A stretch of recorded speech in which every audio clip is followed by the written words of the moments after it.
40 years ago, most of this was desert. Now there's a glittering metropolis, the fastest growing desert city on the planet, Dubai. When I first came here, none of this existed. It was one huge, big desert. Building a city like this in one of the hottest, inhospitable places on Earth seems impossible. So how did engineers do it?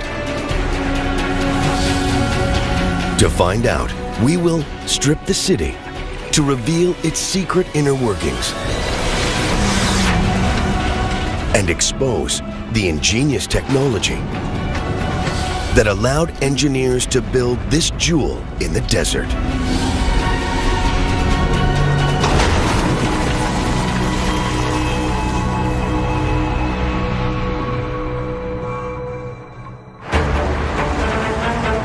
"8 a.m. in Dubai. Temperatures will soon reach over 100 degrees Fahrenheit. But Dubai's 2 million citizens don't have to worry about the scorching heat or know much about the technology that keeps them alive. The city's most visible techno-marvel is the Burj Khalifa.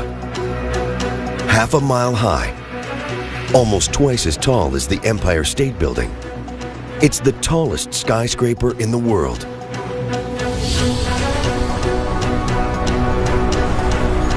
Tearing away its glass skin reveals a hive of activity. Up to 35,000 people can live and work in this gigantic greenhouse. What stops them from being roasted alive? The short answer? Water. 200,000 gallons a day for this building alone. Finding this much water in one of the driest places on Earth was a huge challenge when the building boom began 40 years ago.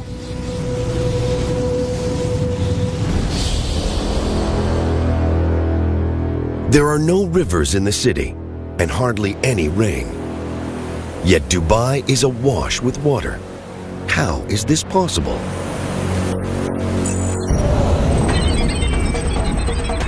The answer lies 50 miles to the east in the Hajar Mountains.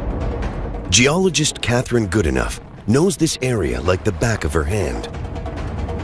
She's part of a team that's producing an extremely detailed geological map of the United Arab Emirates. We've covered pretty much the whole of the UAE. We've done something like 30,000 observation points. We have to drive every track, we have to try and drive over most of the desert, we've had to climb mountain ridges and walk up wadis. Basically had to cover the whole country. On her mapping mission, Catherine discovered signs that the Emirates weren't always as dry as today. Here in this deep mountain valley, this wadi, we've got evidence of water everywhere that we look. The wadi itself is V-shaped. That pretty much tells you that the valley has been carved out by flowing water. And then we can see that all the rocks around here have been smoothed off, just planed off and eroded by the action of water. 2 million years ago, Dubai was a really wet place. Where the skyscrapers stand today, mighty rivers flowed through a lush, fertile floodplain. But over time, temperatures rose and the rivers ran dry. As the desert swallowed the area, the water seeped away. But it didn't all vanish. Some of it moved underground. And today, it's still flowing through the rocks deep under the city.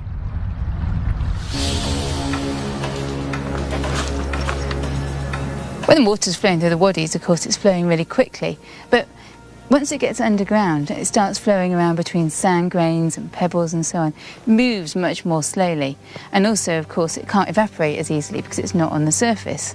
So that water can stay there in the ground for thousands of years. And that provided the original source of water for Dubai. The ancient water kick-started Dubai's explosive growth. But it's no longer enough to quench the thirst of this expanding metropolis.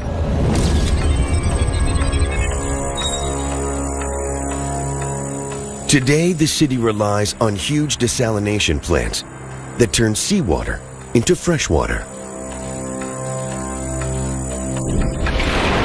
But pumping the water around the city and into skyscrapers like the Burj Khalifa is a formidable challenge.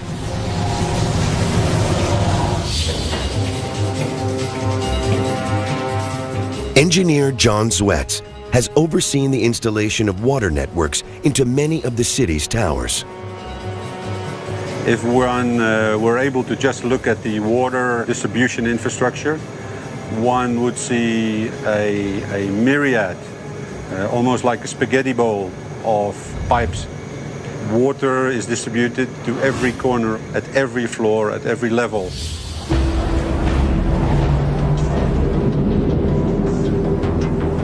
Using a single giant pump to pipe water right to the top of a building as tall as the Burj Khalifa would be dangerous. Forcing water this high up takes extreme pressure, which could make the pipes explode. So engineers pump the water up in stages. First, to a huge reservoir on the 40th floor. Then, to a series of 200,000-gallon tanks, until it reaches the top of the building. Then the water simply flows back down under its own weight.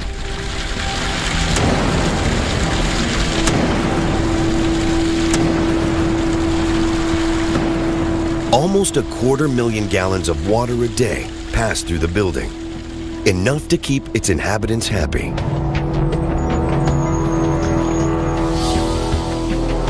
Engineers use this clever technology all over the city. Today, John's team is finishing up the water network in the Princess Tower, the world's tallest residential building. They must push water up 100 floors, more than 1/4 of a mile. What we're looking at here is the water tank on the 79th floor. When it reaches the 79th floor, it has already been stepped up 3 times. In terms of capacity, what you are seeing here is 300,000 liters of water. If one could strip away all of the layers that hide the water infrastructure, it will become evident just how vast the water engineering in a large city like Dubai is. Dubai has more than 200 skyscrapers, and they're incredibly thirsty. Their glass skins conceal thousands of miles of pipes, sucking millions of gallons of water a minute from pipes buried deep under the sand, shielded from the scorching heat. These steel arteries supply each citizen with 145 gallons of water a day. Water is at the heart of everything in Dubai, and the city's engineers have mastered it. Another massive challenge is keeping Dubai's soaring skyscrapers standing tall on the soft desert sand.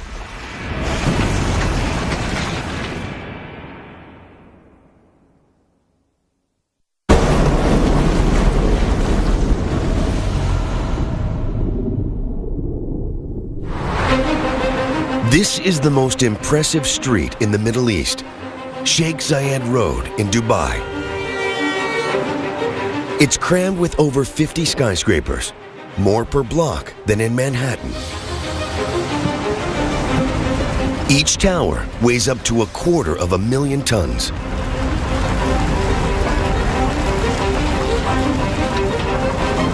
But all around and below them, hidden under the streets and sidewalks, is soft desert sand.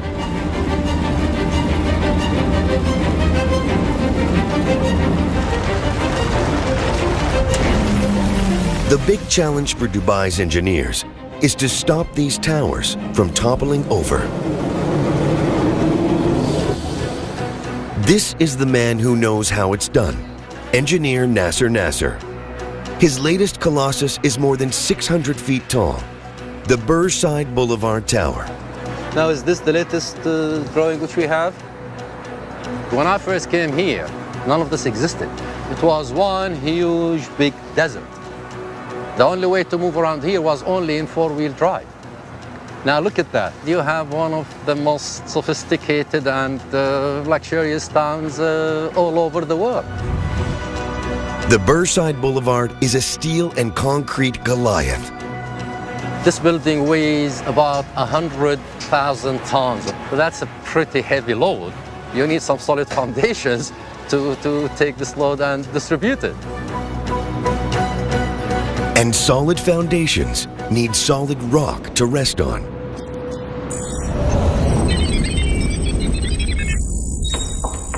East of the city, in the Hajar Mountains, geologist Catherine Goodenough reveals the origins of Dubai's bedrock. These mountains are really, really important for Dubai because it's from these mountains that the foundations of Dubai came. These rocks that we're looking at here, these were actually formed about 95 million years ago or so. They were part of the ocean floor. But then kind of huge tectonic forces and compressional forces squeezed that seafloor and pushed these rocks up onto the edge of the continent, where they are now.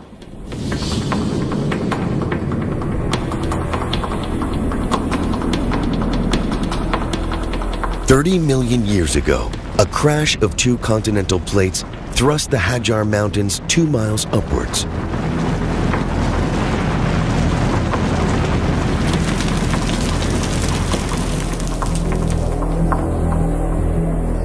Over millions of years, water raining down on their peaks ripped rocks away from the mountains and washed them all the way to Dubai.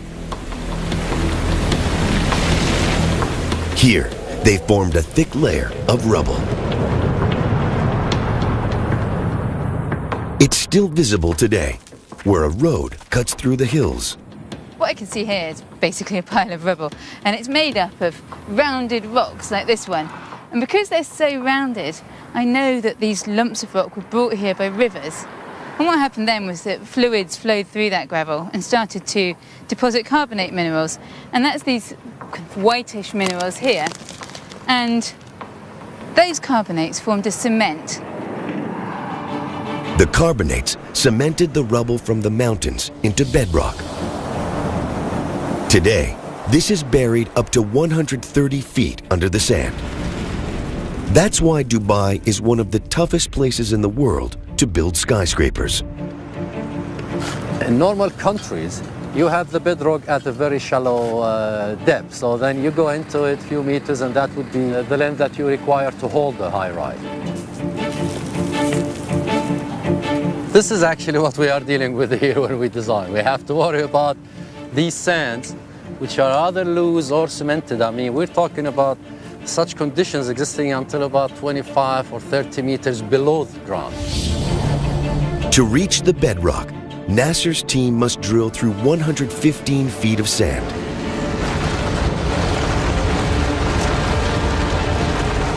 They fill the holes with a thick clay slurry to stop them from caving in. Then they drop in long steel cages and pump 100 tons of concrete into each hole. This hardens into a rigid pillar called a foundation pile. In Manhattan, a building like this needs just a handful of piles to stand up. In Dubai, it needs 250. They squash the ground under the skyscraper into a rock-solid foundation. That's the secret of building tall in Dubai.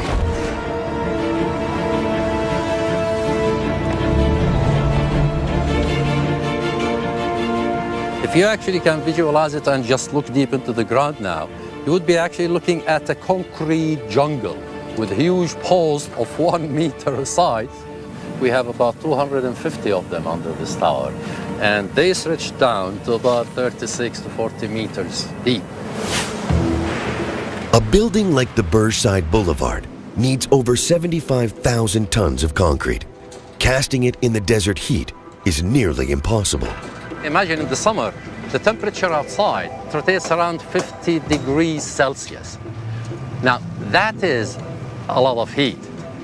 If you start in the morning, for example, and you hit the high temperatures at 12, 1, 2 o'clock, then your concrete will simply be spoiled. You cannot. You're going to have such big cracks, you're going to have to destroy it.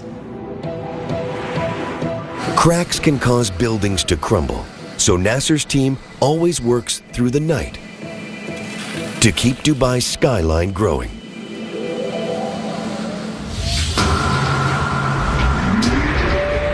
There's more concrete per block under Sheikh Zayed Road than almost any other street in the world. But without these piles, Dubai as we know it would not exist.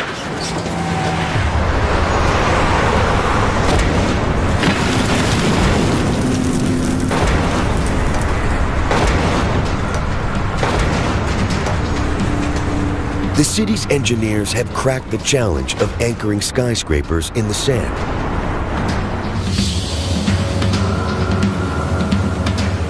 But they must also protect them from the ferocious desert wind.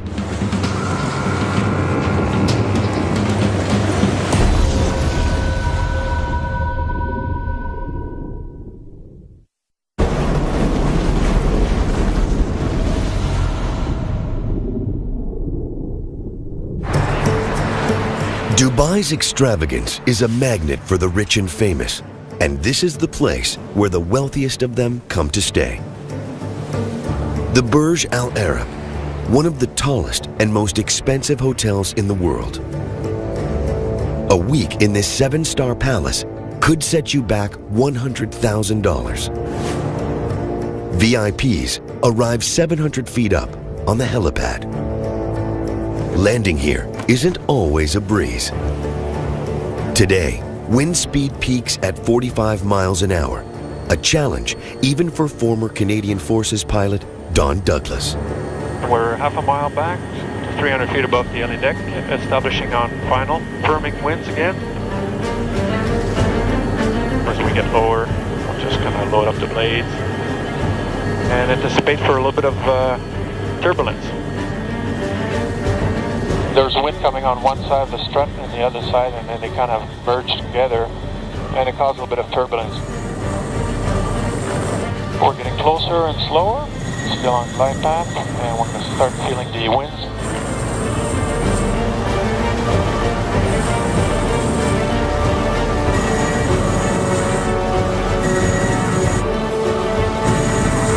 Hope you enjoyed it. Was that too turbulent? Rotor. No. Welcome back to the Burj Al Arab. Warning. Today was hairy, but it can get worse. The wind in Dubai can hit 80 miles an hour. Protecting buildings from these storms is another challenge for the city's engineers.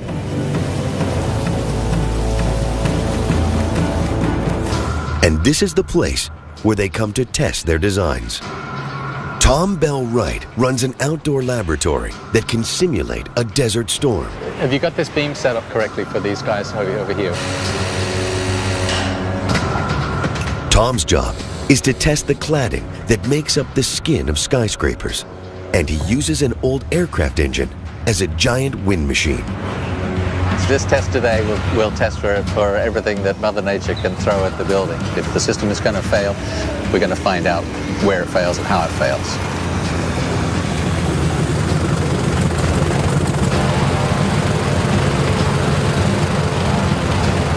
As he brings it up to full speed, it will be generating about 145 kilometers per hour.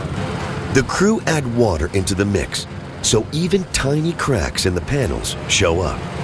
If the inspectors spot just a trace of water inside, the design will fail.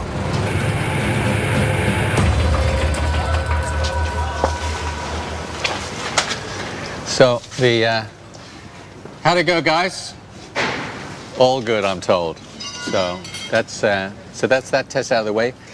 This dynamic test is a great test, that representative of the real weather that we get. It's the kind of forces that buildings have to be built to resist.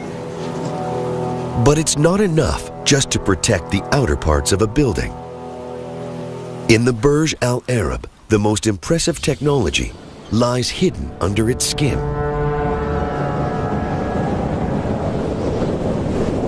The winds blowing across the Gulf are so strong, they could bend or even break the building's concrete core. So engineers wrap the Burj Al Arab in a strong steel frame. bolted to a steel spine. An exoskeleton. This ingenious invention spreads the force of the wind and stabilizes the concrete core. Hidden inside the skeleton are shock absorbers.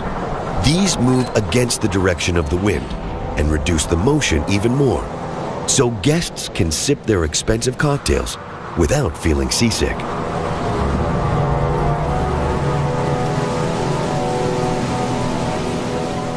But when the winds blow from the desert, there's another threat: sand. Powerful sandstorms can appear totally out of the blue. They race towards Dubai at ferocious speeds, pelting thousands of tons of sand across the streets. The most violent sandstorms can shut down the city for days.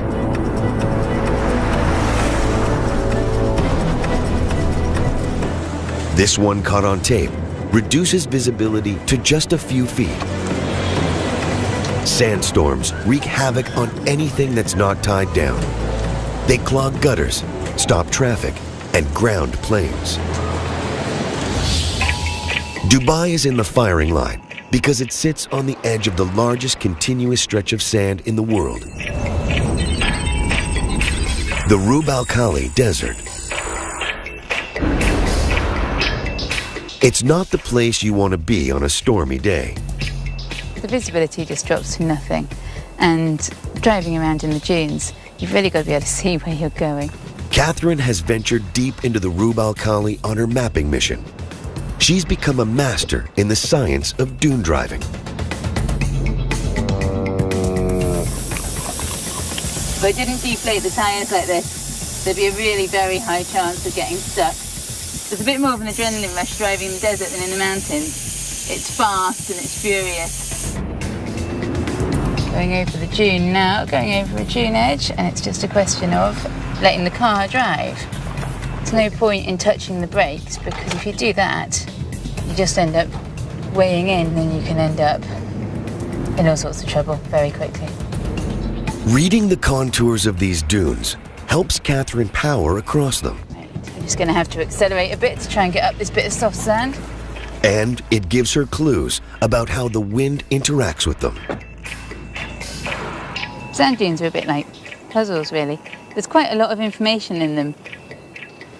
Heading up this dune, I can see that the shallow side is where the wind's coming from, blowing the sand grains up the shallow side, and then they're blowing off down the steep side. It's quite breezy today, but most of the sand is still just rolling along the surface of the dunes here. As the wind gets stronger, it starts to pick up heavier grains of sand. When they crash back down, they release a myriad of dust particles. These billow high up into the air in dense clouds of driving sand. When they finally hit Dubai, they're not a welcome sight. Especially if you're the man in charge of health and safety at the Burj Al Arab. The sandstone will build up from the inland, and you can basically see it's like a big cloud that is running up here. The cloud is covering the whole of Burj, and we're looking at a speed of approximately 15 to 20 knots when it will hit the Burj. Everything is full of dust, everything gets dirty. 4 times a year, armed with jet washers, a daring crew get ready to launch themselves off the Burj Al Arab to give it a good scrubbing. This is a high-risk event because these people are completely relying on the ropes and the harnesses which they are wearing. The gusting wind makes this a tough job. It's currently running at 10 knots now, so it's getting very close to that borderline where we need to stop work and get the people back from the sail. It takes 14 nights to wash all the sand off the Burj Al Arab and make it gleam again for the visitors. Most of Dubai's wealth comes from a geological treasure, oil. Extracting it is another major challenge for engineers.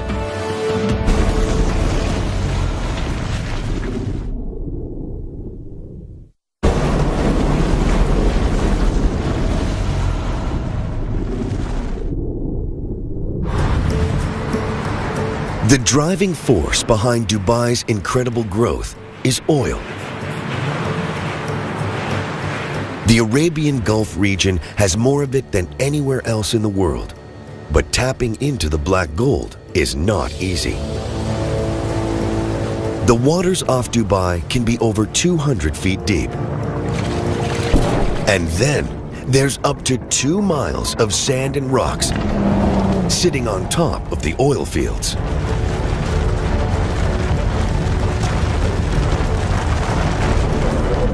Finding and exploiting those precious reservoirs is a real challenge.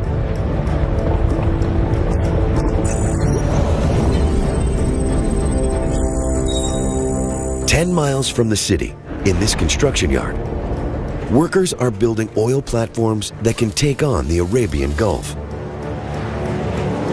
Today, engineer Basil Georgakopoulos is launching a brand new one,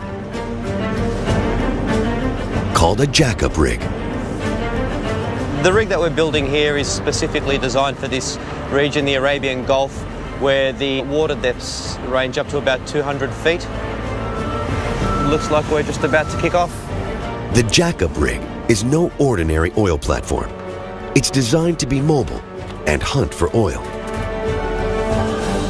Start rolling, start rolling. Traditional production rigs stand in one spot, fixed to foundations drilled deep into the seafloor.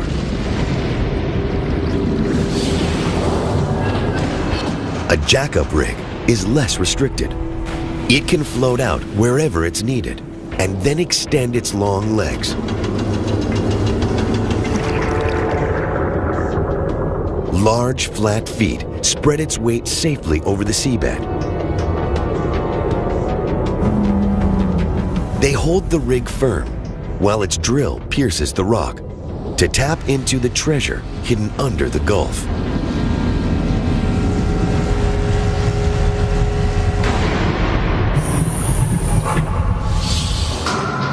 A rig like this costs $165 million to build, and we can have up to 1,000 people working on it at any one time. Such a big investment is only worth it because the returns out here are immense. The Arabian Gulf holds over 500 billion barrels of oil, the bulk of our planet's known oil reserves. How did so much oil end up in one place? Answers lie 15 miles north of the city, in a shallow lagoon. This is one of the kind of untouched bits of coastline, and I can see kind of zones that would be covered by the tide at high water. The tide has left behind thick layers of algae in the lagoon. It's got very dark, organic-looking stuff here along the tide line. I think this might be what we're looking for.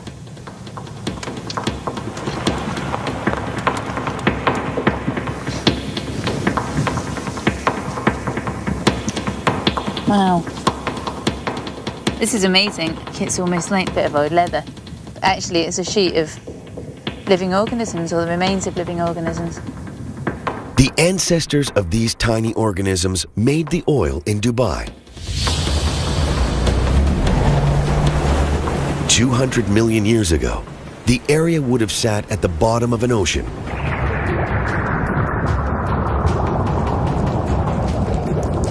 Its warm, shallow waters teemed with microscopic sea creatures. As they died, they formed a carpet of cadavers on the seafloor. Sediments settled on top, increasing the pressure and heat below.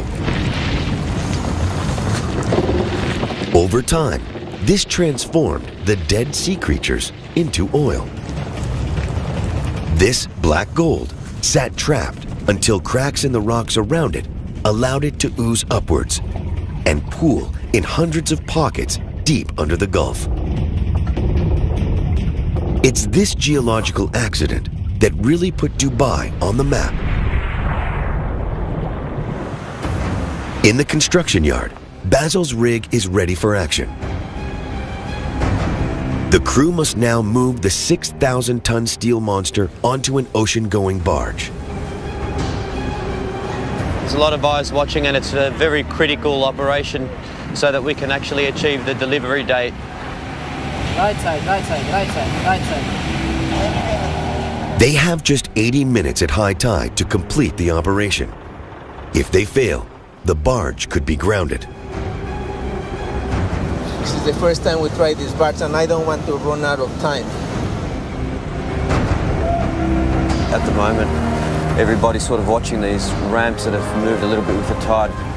The team floods ballast tanks in the front of the barge to balance the massive weight bearing down on the back end. This is when the barge is really starting to feel the bending moment now. We're just going to go and watch the bow, because as the weight shifts onto the barge now, she's going to tend to want to tilt forward. All going very well, actually. The ballasting has been good. The weight's shifting nicely, so excellent. The rig makes it onto the barge just before the tide turns. In a few weeks, it will join the hunt for oil and power Dubai's expansion. It's going to go out to the Arabian Gulf. It already has a chosen location, and it'll begin pretty much operating immediately. This is the latest in a series of oil rigs, pumping more than 50,000 barrels a day from Dubai's offshore oil pockets.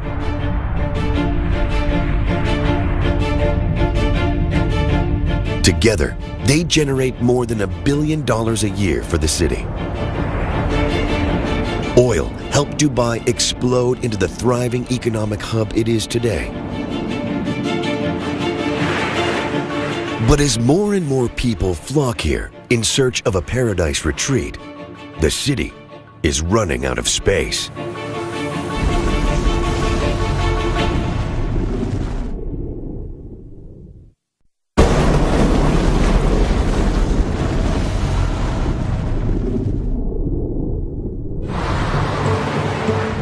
Dubai is the fastest growing desert city on Earth. But to attract the super rich and sustain its growth, it needs to offer beachfront real estate, which is in limited supply. So engineers came up with this, the Palm Jumeirah, a man-made island shaped like a giant palm tree.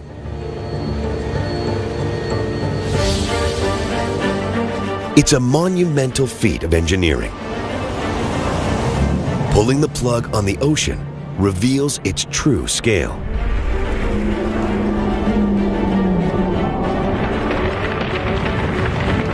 The size of 1,000 football fields. It sits inside a barrier made from over 7 million tons of rock. 150 million tons of sand create space for over 5,000 homes. A luxury island resort built right into the ocean. Akil Kazim has witnessed the island's rise from the deep. This obviously came out of a certain need, and at that point Dubai did have a very short shoreline that left very little space for luxury beachfront properties. It added 70 kilometers to our existing shoreline. This works very well because it's got a very large circumference. The island not only looks beautiful from above, it also, because of its shape of the fronts, each front has 2 rows of houses. So there's one row going that way and then the other way coming back.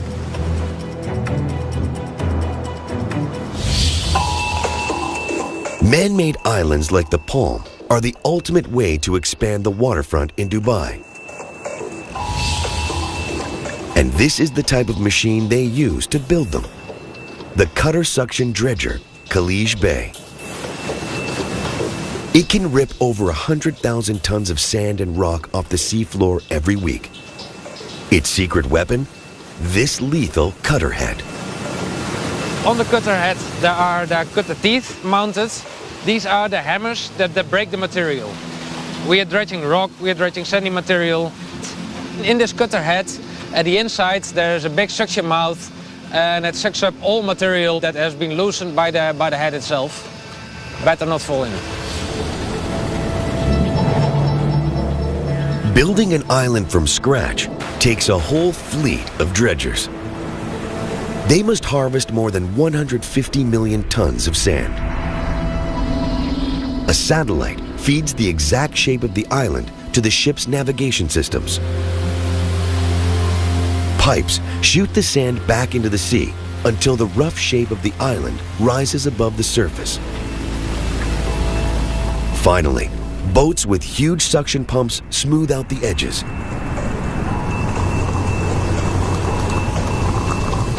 Then the island is ready for people to move in.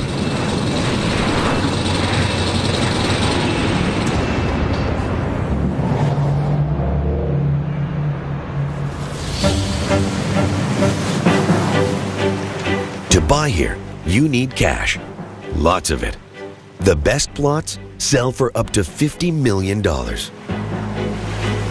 What makes this unique is that it's got a 275-degree view of the sea. And this person has obviously paid a premium for this location. A plot like this would typically go for about 170 million dirhams. You would obviously be someone to whom money is no object. Building into the sea is the way to go in Dubai, and the coastline has changed dramatically. Construction crews have used over 800 million tons of sand to create more than 900 city blocks of land in the sea. That's enough sand to bury New York Central Park more than 4 feet deep.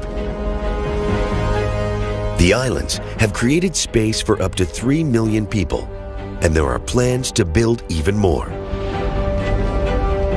Together, they'll make the city's shoreline 7 times longer than it was.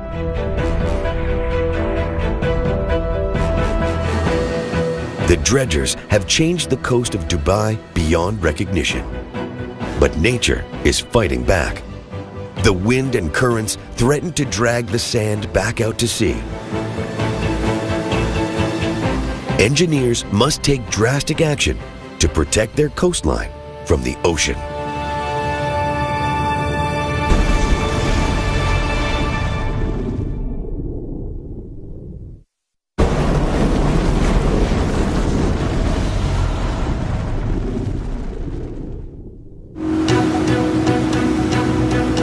Miles from Dubai's coast, a team of divers is heading for the city's latest mega project. The World Islands, 500 million tons of sand sculpted into a map of the globe.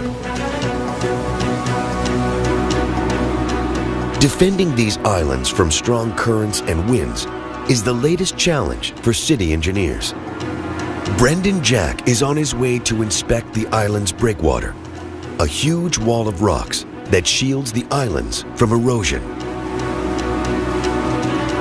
The team is searching for a recent addition to the site.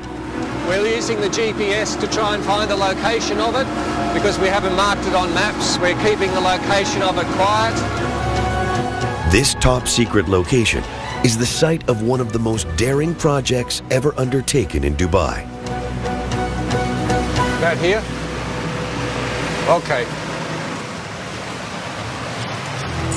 4 years ago, divers discovered a huge coral reef, a rare find in these waters. But it lay at the entrance of a busy harbor, and the corals were dying. Brendan and his team took on the challenge of moving the entire reef to the World Islands breakwater, a seemingly impossible task, never tried before. When the work was done, there was no guarantees of success. The coral we had here was what's called a hard or encrusting coral. It grows very tightly on the rocks. So if you use traditional relocation methods, it wouldn't work here. The reef was the biggest in Dubai, with 22,000 colonies of corals. If the team tried pulling them off the rocks one at a time, they would kill 1 out of 3. So they came up with a radically new technique. They drilled holes into the boulders that formed the reef, filled them with non-toxic glue, and inserted steel rods. Then they were ready for the big move. a crane lifted the boulders from the seabed and tied them to a barge.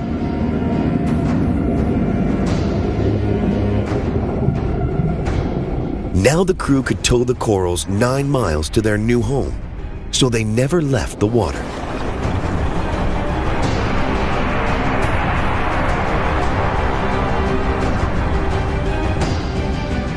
Moving over 1,000 boulders, each weighing around 5 tons, was an epic endeavor.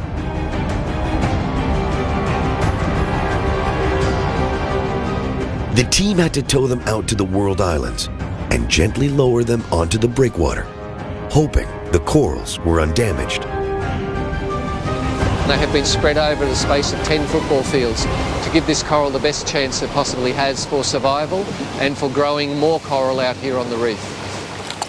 Today, Brendan's divers are checking on the corals to see how they're doing. We're ready to dive? Okay.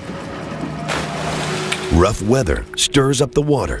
The swell that we're experiencing today is exactly why the reef is here. It is to provide that physical protection for the islands that have been created inside the breakwater.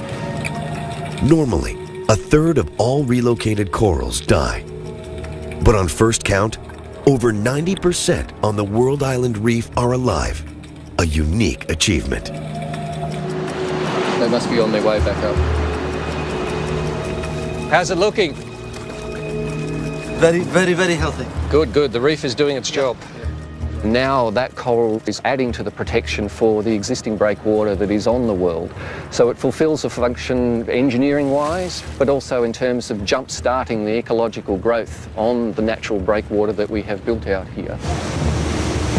Moving the reef cost $10 million, but it's money well spent to protect Dubai's coastline. Ingenious inventions like this, hidden beneath the skin of the city, that defend its coast, suck oil from rock, anchor towers in the sand, and pump water up skyscrapers, made Dubai rise up from the dunes and become this jewel in the desert.